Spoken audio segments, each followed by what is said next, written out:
If force F, acceleration A and time T are chosen as the fundamental physical quantities, find the dimension of energy. Energy का dimension हमसे पूछा गया है कब? जब fundamental physical quantities force को, acceleration को और टाइम को मान लिया जाए। ठीक, तो देखो इसका सिंपल सा एक तो बेसिक तरीका होता है क्या कि एनर्जी को मान लो, एनर्जी जो है वो डायरेक्टली प्रोपोर्शनल टू फोर्स का पावर A, एक्सेलरेशन के पावर B और टाइम के पावर C कर दो, और यहाँ इन दोनों का डायमेंशन लिख लो, मतलब ml स्क्वायर t के पावर -2 इक्वल टू डायमेंशनली अगर ये फोर्स का कितना होता है ml t के पावर -2, इसका पावर रेज टू a कर दो, ये एक्सेलरेशन है जो कि होता है l t के पावर -2 मीटर पर सेकेंड स्क्वायर, तो इसका पावर b कर दो, और यहाँ पे टाइम तो है ही ऑलरेडी, तो t का पावर c कर दो, और इसको सबको सॉल्व करके कंपेयर करवा के निकाल लो एबीसी। एक तो ये बेसिक तरीका होता है। ये लेंदी तरीका ना करके हम एक शॉर्टकट भी देख सकते हैं। ये तो बेसिक तरीका हम बता दिए कि इससे अब कुछ नहीं, कंपेयर करवाओ, एबीसी की वैल्यू फाइंड करो, आ जाएगा अपना सिंपल सा, है ना। एबीसी वैल्यू फाइंड कर लोगे तो यहाँ पे पुट कर देना, एफ पे पुट कर देना, ए पे पुट कर देना और टी पे पुट कर देना, आ जाएगा अपना। लेकिन और भी क्या तरीका है तो देखो जरा,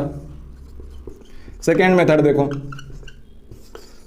देसी जुगाड़ अपना सीधा, ये पढ़े लिखे लोगों के लिए है। अब ये देखो, ये हमारे जैसे लोगों के लिए है, सिंपल जुगाड़ लगा लो। देखो एनर्जी को क्या कह सकते हो, energy equal to work done ही तो होता है, दोनों का ऐसा यूनिट तो सेम ही रहती है, जूल जूल।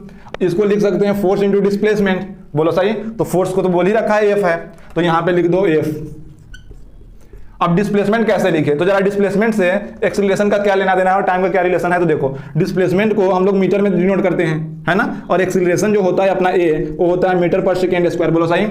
मीटर पर सेकेंड स्क्वायर होता है एक्सेलरेशन, मतलब एक्सेलरेशन का डिस्टेंस मतलब डिस्प्लेसमेंट और टाइम से रिलेशन दिखा रहा है ये। तो क्या हम metre equal to acceleration second square लिख सकते हैं, बोलो, metre equal to acceleration second square लिख सकते हैं। अब इसका डायमेंशन, मीटर का डायमेंशन क्या होता है, लेंथ, एल, है ना, मीटर का डायमेंशन क्या होता है, लेंथ, तो एल इक्वल टू ये ए है, एक्सेलरेशन का डायमेंशन वहां दिया है ए, तो इसको लिखो ए और टाइम के लिखो पावर 2, तो एल इक्वल टू A2 हो जाएगा। यहाँ फोर्स डिस्प्लेसमेंट क्या होता है, एल होता है, तो एफ और एल के जगह पे यहाँ पे हम क्या पुट करेंगे, एफ, और एल के जगह पे पुट करने वाले हम A t के पावर 2, तो A t के पावर 2।